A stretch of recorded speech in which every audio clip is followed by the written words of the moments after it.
ito attorney, balikan ko yung about sa promotion. Ano, marami kasing nagtatanong attorney, siguro nagwo-wonder, paano daw ba attorney magpa-promote dito sa DepEd? Attorney Bogs. Ay oo, pag teacher ka na dito sa DepEd, medyo madali na bumbukier. Hindi na siya napaka-rigid compare nung yung mga dati nating mga panuntunan. Ngayon, tatandaan lang ng ating mga guro yung education, training, experience, performance rating, at saka demo teaching. Doon na lang nakafocus bumbukier yung ating promotion standard. So ibig sabihin, sa ating pong mga teacher, lalo-lalo na yung mga gusto ma-promote, indispensable talaga bumbukier yung education.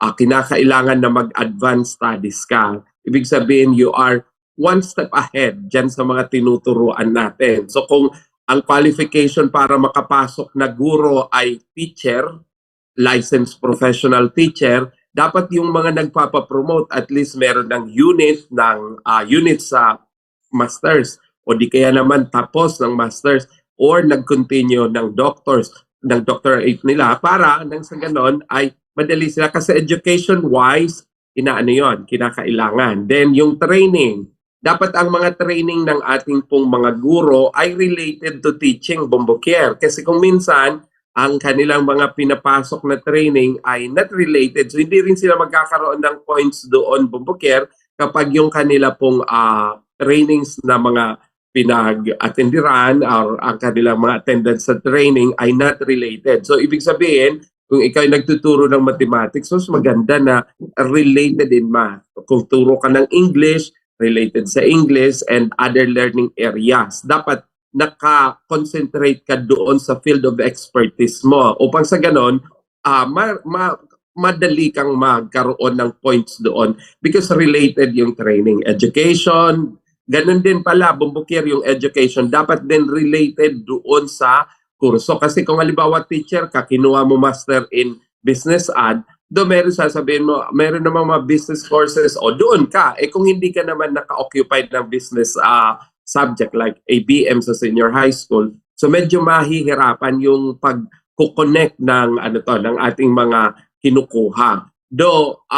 Sa nakaraang promotion bumbukier, medyo nag-relax pa yung ating kagawaran when it comes to the guidelines. Pero sa masusunod, nakikita ko dahil halos lahat nagpapapromote, it might again maging stricto doon sa guidelines pagdating sa promotion. Pero education, maganda kung nagka-klase ka pa rin, nagma-masters, doctoral, and then yung yung training, dapat related, then yung education training, yung experience, bumbukier. Dapat din yung experience sa mga nagpapapromote ay related din. Kasi yung sa promotion bumbukier na related, even those experience that you have in the private, maaari pa rin magamit sa promotion. Kahit yung private practice mo, basta dapat related. Halimbawa, yung teacher ay teacher nga siya, pero pumasok naman siya sa non-teaching career like HR and other. Then nung nagpa-promote siya, hindi niya yun magagamit kasi not related to the experience. So, yan po dapat isa, education, training, experience. Then, yung performance rating, yung mga nire-rate tayo, bumbukier ng ating pong mga boss, ng ating immediate supervisor, ng immediate superior, at yun ay sinasabit din at nagiging basihan ng pagmamarka ng ating pong mga nasa ranking committee sa promotion. So, kailangan nandoon yan. And of course, dahil nga ito ay teaching, kinakailangan nilang i-execute, bumbukier, yung kanilang expertise sa pagtuturo or yung kanila pong natutunan. Kaya meron pong demo teaching. Kahit teacher na sila, kailangan pa nilang mag-demo ng kanila pong expertise at ipakita kung saang level na yung kanila pong mga expertise bilang mga guro. Kaya yun po bukier ang mga dapat na tingnan ng ating mga guro na nais magpa-promote. Education, training, experience, performance rating nila, and of course, yung demo teaching. Yun lang naman, wala nang iba na mga kailangan punan ng ating magpapapromote. Yun, very well said, very detailed, attorney. Paano ito, attorney, na maitanong ko lang? Paano, attorney, kung halimbawa engineer ka or architect? Siyempre, related naman yan, attorney, sa math. Plano niyang magturo sa math.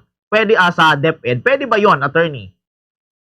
Yung kung mga ganoon bumbukir, halimbawa meron silang mga bachelor's degree other than education, dapat meron silang kinuhang professional education courses or subjects para ma-qualify.